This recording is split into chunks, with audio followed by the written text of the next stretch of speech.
Vascaíno do Cerrado. Fala galera vascaína, Thiago Fontes, gravando aqui o vídeo do dia seguinte, né, o dia da ressaca, depois de uma derrota aí pesada, né, jogando em São Januário. Vamos trocar uma ideia aqui sobre o Vasco da Gama. Antes eu pedir uma moral, deixa o joinha, deixa o like, se inscreve no canal, que é importante para ele ser indicado no YouTube. Vou falar da minha parceira. Ontem o Vasco melou o nosso bilhete, né? Mas a gente é brasileiro, não desiste nunca. Hoje eu já fiz um outro, né? Botei que vai sair hoje bem mais básico. Vai ter um jogo da Premier League com Arsenal e Chelsea. Botei que vai sair mais de um gol. E Fluminense e River Plate vai sair mais um gol. Só isso. Vamos ver se eu consigo bater hoje. Tá aqui, ó. Se você quiser ir também fazer a sua duplinha lá, sua fezinha, o link, primeiro comentário fixado, clica, vai abrir uma janela, faz o cadastro, o código promocional é do Cerrado, confirma o primeiro depósito ou Pix no valor de até R$ 1.200, eles dobram em bônus para você usar na 1xBet, que é parceira do canal Vascaíno Cerrado em 2023. Claro, né, com muita responsabilidade. É uma grana que eu tiro para eu brincar, ganhei, perdi, não vai fazer falta no meu orçamento. Faça o mesmo, tá? Não pegue dinheiro que é de compromisso sério para poder jogar, para poder brincar, se divertir, tá bom? Tá dado o recado, agora vamos falar do Vasco, né? Antes de falar do Vasco, que ontem eu fui falar que o Bahia, o Vasco pede pro Bahia jogando em casa, o Bahia é fraco, e aí teve um torcedor do Bahia que ficou revoltado, mandou um texto pra mim, dizendo que o Bahia tá em evolução, que eu não acompanho o Bahia, o futebol, e que não sei de nada, o Vasco é freguês do Bahia, que o Bahia ganhou e passeou. Lógico, né, que tem que usar o espaço aqui também, a gente tem que reconhecer e se tiver que se retratar, a gente vem aqui e se retrata, não tem nada a ver. Então eu quero mandar um recado para esse torcedor do Bahia. Vá pra puta que te pariu. Aqui a gente vai falar, aqui é canal de torcedor, meu amigo. Canal de torcedor, não espera que eu venha aqui abrir para falar que o Bahia é uma seleção, que o Bahia não é uma seleção. O Bahia vai brigar para não cair para a segunda divisão, assim como o Vasco, e eu sou realista, né?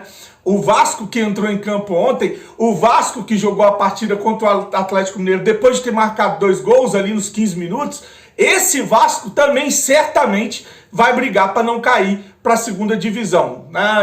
E aqui, se eu critico o Vasco, eu não vou criticar o Bahia. Bahia jogou ali atrás, 3 zagueiros, tentando matar o jogo no contra-ataque. O Barbieri disse que o Vasco criou uma série de oportunidades, que o placar foi injusto. O placar foi injusto mesmo, seu Barbieri, porque essa partida ontem era para ter terminado uns 4-0 fora o baile.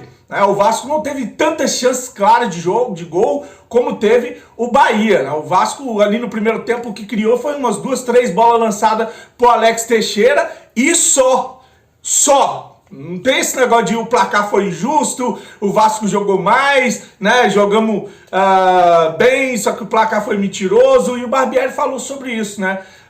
O Barbieri falou que o Vasco fez um bom jogo e que no segundo tempo pecou por causa da ansiedade, né, de querer acelerar o jogo e errar os toques, errar ali o último terço do campo. Vou deixar o Barbieri aí.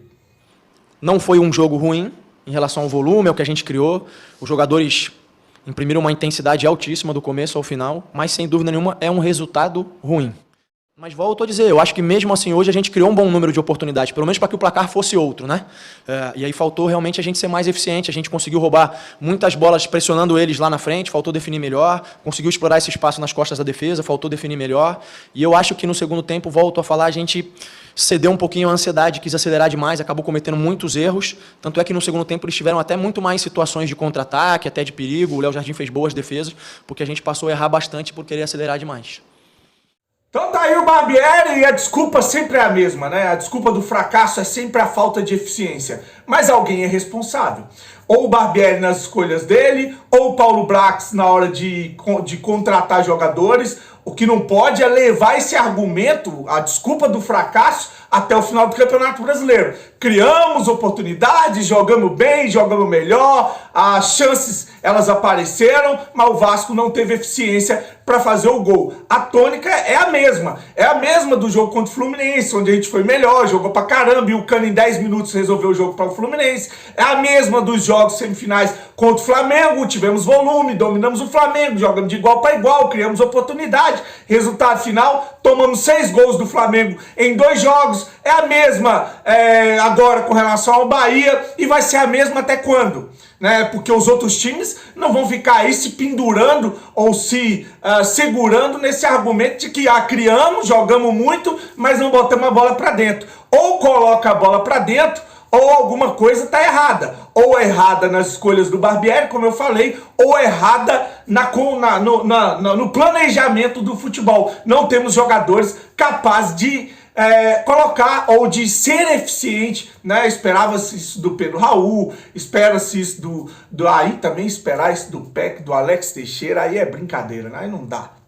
É o que a gente falou, né? Contratou e a gente não tem um time titular, a gente não tem jogadores diferentes, a gente não tem ali o cara grandão pra, igual aconteceu ontem, né? A gente perdendo para o Bahia, colocar a bola no chão e calma, a gente tem um plano de jogo, vamos jogar futebol, vamos tocar, vamos dominar o adversário, vamos criar as oportunidades como a gente fez contra o Palmeiras, né?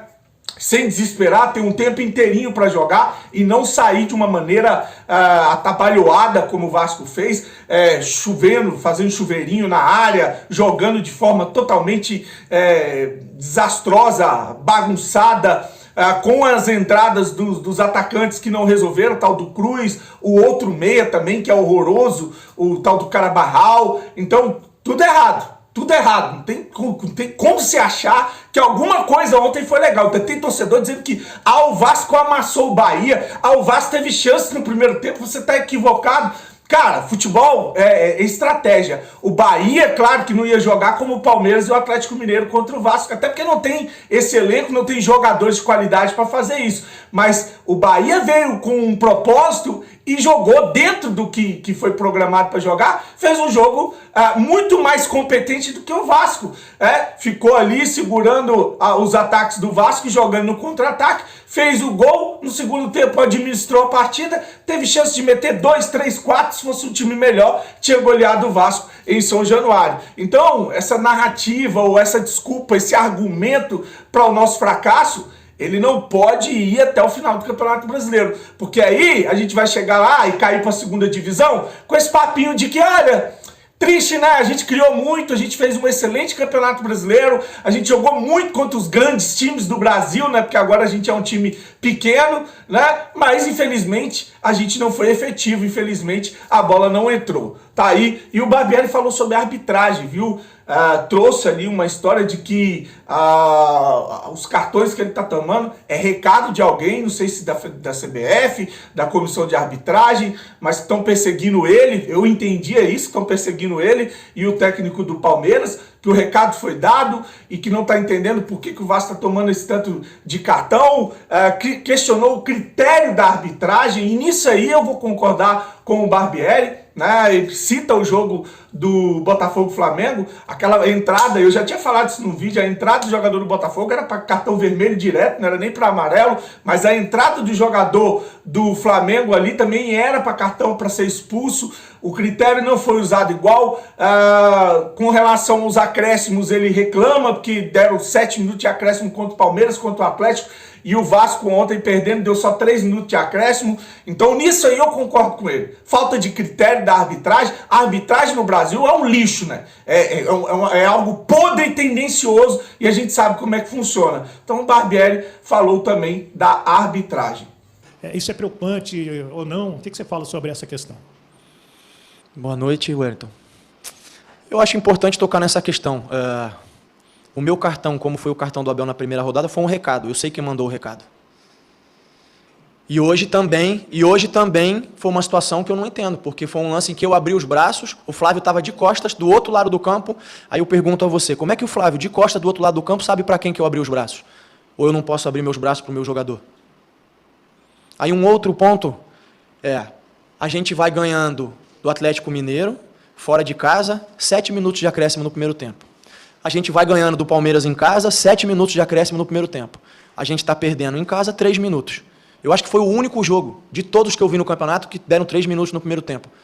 Então, veja bem, eu consigo entender a atuação da arbitragem desde que exista critério. Se deram 7 e 7, no mínimo 5, por que 3 hoje? E aí, quando a gente questiona, a gente passa a ser o problema, e é isso que está incomodando. Está se criando uma narrativa de que o problema da arbitragem brasileira é o treinador. O resto não, eles não erram, eles não cometem equívocos, os critérios são sempre perfeitos, e o único problema da arbitragem é o treinador? Aí eu falo, ou abro o braço, amarelo. O treinador do lado abre o braço, não tem amarelo, então eu não consigo entender. O que eu vou fazer é ficar mais quieto ainda. Mas eles vão continuar errando, como eles erram sempre, eles vão continuar tendo uma falta de critério absoluta e ninguém vai falar nada. É só ver o jogo de ontem, Flamengo e Botafogo, as expulsões. Precisa falar mais alguma coisa? Com o auxílio do VAR. Então, na minha opinião, a do Rafael, que ela deu amarelo, era vermelho, porque ele foi por cima caçola. Eles fazem uma palestra e explicam. Tem que ter contato pleno, tem que ser isso, tem que ser aquilo outro. Aí eles não aplicam. A do Rafael já era vermelho direto. O que falar da do Thiago Maia? Mas alguém falou? Não, o problema é o treinador que abre o braço do lado do campo. Aí sabe o que vai acontecer? O treinador vai ficar quieto e eles vão continuar fazendo o que eles fazem. Enquanto que eles precisam é aprimorar os critérios deles, aprimorar a parte técnica. E se eu me exceder, eu tenho que ser punido. Se qualquer outro treinador se exceder, tem que ser punido. Agora, achar que o problema da arbitragem brasileira é o treinador é um desvio de foco. E está funcionando. Todo mundo só fala do treinador, ninguém fala dos erros que eles cometem lá dentro. Deixando bem claro que o Vasco não perdeu para o Bahia por causa da arbitragem não, viu? A gente está aqui tratando de outro assunto. A arbitragem e a falta de critério, as sacanagens que rolam, principalmente com relação a cartão. Quem assistiu o jogo Internacional e Flamengo viu a putaria que é, a tendência que é de sacanagem nesse campeonato. Não deram um cartão pro time do Flamengo. Todo mundo tomando de meia dúzia, de 8, não deram um cartão. Estou dizendo um cartão amarelo para o time do Flamengo o jogo inteirinho. Teve puxão, agarrão, teve falta desleal, teve falta para matar a jogada. Não deram um cartão. E assim você vai minando. Quer dizer, um ali toma um cartão, basta 3 jogadores pendurados agora. É o Pedro Raul, o Gabriel Peck e o Andrei. Então isso vai prejudicando alguns times e beneficiando outros, como é sempre feito no Campeonato Brasileiro, como é sempre feito no Brasil, né? Bom, Campeonato Brasileiro ficou no G4 aí o Botafogo, primeiro com 9 pontos, Fortaleza, segundo, Palmeiras, terceiro, quarto, Internacional, todos eles com 7, o Vasco, nono colocado com 4, deixou de ir para esse bloco de cima, agora para olhar para o bloco de baixo. Corinthians tem 3 pontos, está na zona de rebaixamento, veja bem, 1 ponto atrás do Vasco, o Cuiabá tem 1, o Coritiba tem 1 e o América Lanterna tem 0. Mas é só início do campeonato, é só o início do campeonato. Agora o Vasco vai encarar o Fluminense no Maracanã, o Coritiba jogando fora, o Santos em São Januário, ou parece que vai ser no Maracanã, né? Que o CEO flamenguista já disse que pediu o estádio. São Paulo e Fortaleza fora, são os 4 próximos jogos do Vasco. E se jogar esse futebolzinho meia boca que jogou ontem contra o Bahia, ou o futebolzinho meia boca que jogou depois que fez os gols contra o Atlético Mineiro, aí sim a gente vai ver a vaca deitar com esse argumento aí de que a gente joga bonito e perde, a gente cria oportunidade e não tem eficiência, né? Jogou como nunca, perdeu como sempre, essa é a máxima no Vasco da Gama. Deixe seu joinha, curte o vídeo, compartilha, grande abraço, um dia abençoado, fique com Deus e saudações vascaínas.